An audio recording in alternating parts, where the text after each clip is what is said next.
चक्की पीसती थी रात को। तो जनाबाई का नियम था कि जब वो चक्की पीसती थी ना, तो पीसते पीसते गाती थी, और वो स्वर इतना अच्छा लगता था ठाकुर जी को, इतना प्रिय लगता था कि ठाकुर जी आधी रात में मंदिर से भाग करके आते थे जनाबाई के पास। और ठाकुर जी बैठ करके सुनते थे, जनाबाई चक्की पीसती थी, जनाबाई गाती थी, और ठाकुर जी सुनते थे बैठ करके। रोज आते थे ठाकुर जी, और रोज जनाबाई गाती थी, और वहीं बैठ करके श्री ठाकुर जी सुनते थे। एक दिन ठाकुर जी गए और जनाबाई ऐसे चक्की पीस रही थी, तो ठाकुर जी बोले, ए जना, ये चक्की मत पीस। तो जनाबाई बोली, क्यों? ये घर घर घर आवाज करती है, तो तेरा स्वर जो है वो अच्छे से मुझे सुनाई नहीं देता, इसको नहीं पीसेगी, शांति रहेगी, तेरा स्वर स्वच्छंद सुनाई देगा मुझको। आप विचार करो ठाकुर जी को कितना प्रिय लगता है। तो जनाबाई बोलती, चक्की नहीं पीसूंगी तो आटा कहां से होगा, आटा नहीं होगा तो रोटी कैसे बनेगी, रोटी नहीं बनेगी तो फिर सब खाएंगे क्या, और सब कुछ नहीं खाएंगे तो फिर मुझे डांटनी पड़ेगी, है आटा नहीं है।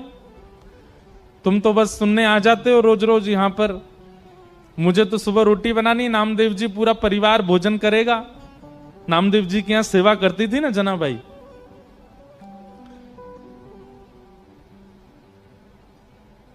चक्की नहीं रोकती, पीसती रहती, गाती रहती।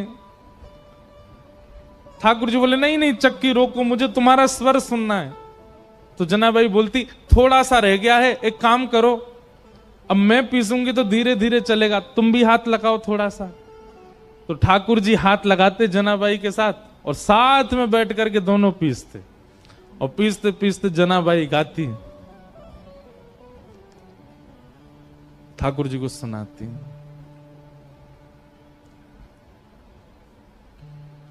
अब जब ठाकुर जी हाथ लगाते जनाबाई के साथ चक्की पिसवाते, तो ठाकुर जी इतने सारे गहने पहन के रहते हैं, वो गहने सब आगे पीछे जब ठाकुर जी हिलते तो गहनों की आवाज आती। जनाबाई बोलती, अब मेरी चक्की परेशान नहीं कर रही, तुम्हारे गहने परेशान कर रहे हैं। तो ठाकुर जी अपने सारे आभूषण उतार करके किनारे धर देते कि जनाबाई का स्वर मैं सुनता रहूं, इस स्वर के बीच में कोई और बाधा नहीं आवे। और ठाकुर जी अपने सारे आभूषण उतार करके किनारे में धरते, और जनाबाई के साथ धीमे धीमे चक्की पिसाते, और जनाबाई गाती। इसके बाद की लीला थोड़ी सी हृदय को थोड़ी पीड़ा तो देती है, पर है लीला। फिर ऐसा हुआ कि सुबह का समय हो गया, ठाकुर जी बैठे रहे पूरी रात।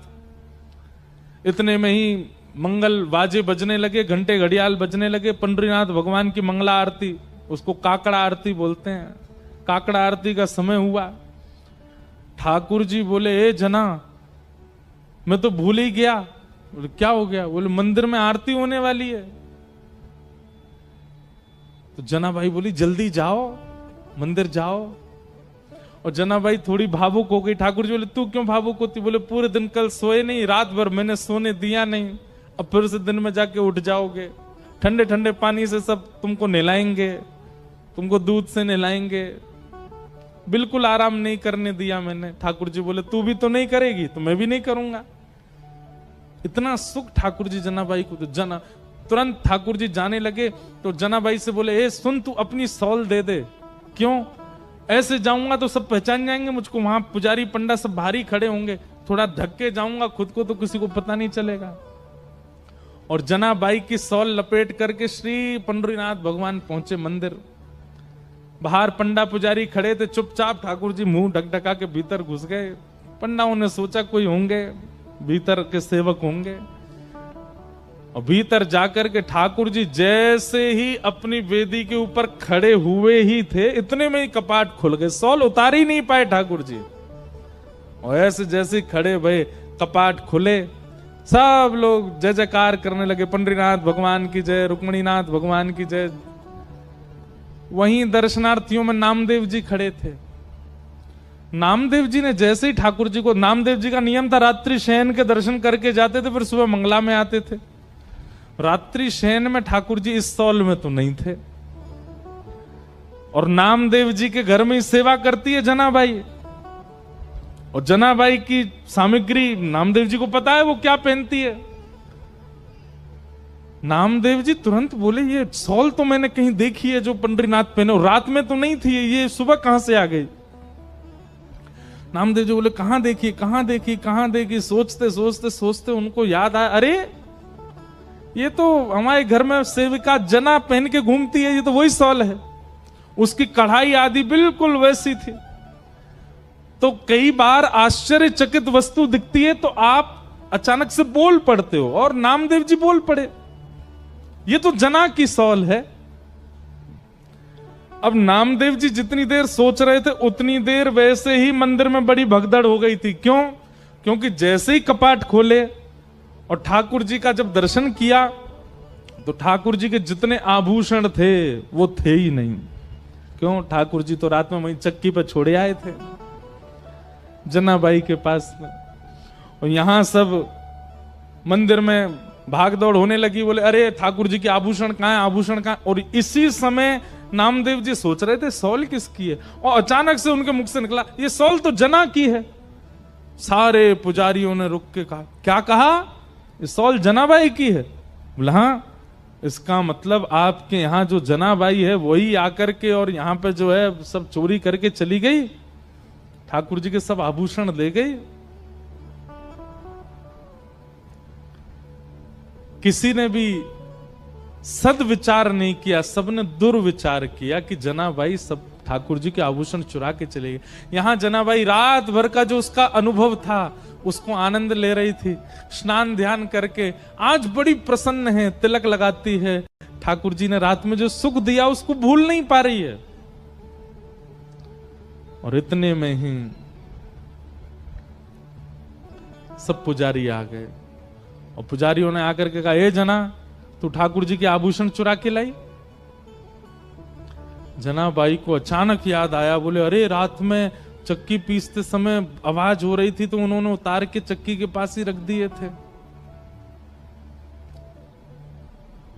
अब जनाबाई इतने लोगों को कैसे समझाए? प्रेम का यह स्वरूप है कि वो संख्यकों को नहीं समझाया जा सकता।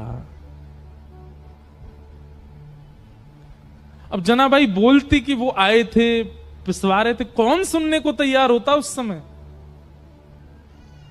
पुजारियों ने कहा ऐसे नहीं बताई कि ढूंढो। अंदर जाकर के सब देखा तो चक्की के पास ही ठाकुर जी के आभूषण मिल गए। ठाकुर जी की लीला कैसी विचित्र है, कभी कभी तो गुस्सा आ जाता है ठाकुर जी पे, ऐसा क्यों करते हैं ठाकुर जी? खुद ही छोड़ के गए सारे आभूषण। सब पुजारियों ने जनाबाई को घेर लिया, बोले कि इसने हमारे ठाकुर जी के आभूषण चुराए हैं, इसको दंड मिलना चाहिए। जनाबाई नीची नजर करके नेत्रों से अश्रु गिर रहे हैं पर मन से बड़ी प्रसन्न है। वाह पांडुरंगा, बड़े नटखट हो, रात में लीला करते हो, सुख देते हो, प्रेम करते हो, और फिर सुबह ऐसे सबके बीच में आरोप लगवा रहे हो।